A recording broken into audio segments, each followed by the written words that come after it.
Welcome to the legal stories. ఈరోజు ఒక best example చెప్తానండి.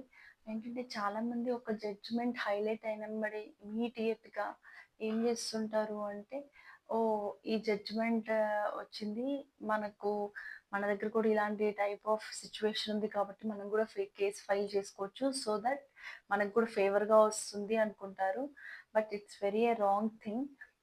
ఒక జడ్జిమెంట్ మనకు సుప్రీం కోర్ట్ దాకా ఎళ్లి అక్కడ రివ్యూ అయితే, అక్కడి నుంచొచ్చిన జడ్జిమెంట్ ఎప్పటికి వేస్ట్ అవ్వదు.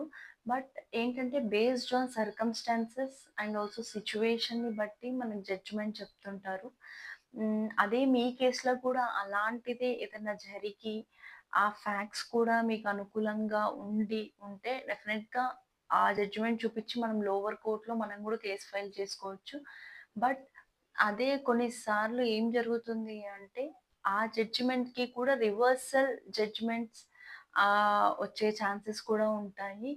ఇవి కూడా ఎలా ఉంటాయి అంటే, దాన్ని ఒక టైప్ ఆఫ్ దాన్ని ఓవర్ రూల్డ్ జడ్జిమెంట్ అంటారు.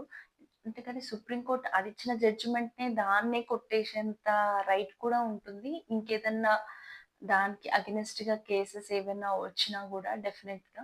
సో, ఎప్పుడైనా సరే జడ్జిమెంట్ మీద రిలై అవ్వండి. కానీ దాని మీద డిపెండ్ అయ్యి కేస్ ఫార్వర్డ్ ఎళ్ళొద్దు. అండ్ ఆల్సో కేస్ పెట్టాలనుకోవద్దు. మీ దగ్గర మీ ఫ్యాక్ట్స్ అనేవి ప్రాపర్‌గా సర్కమ్‌స్టాన్సెస్ ఉంటే డెఫినైట్‌లీ you will going to win the case. Thank you.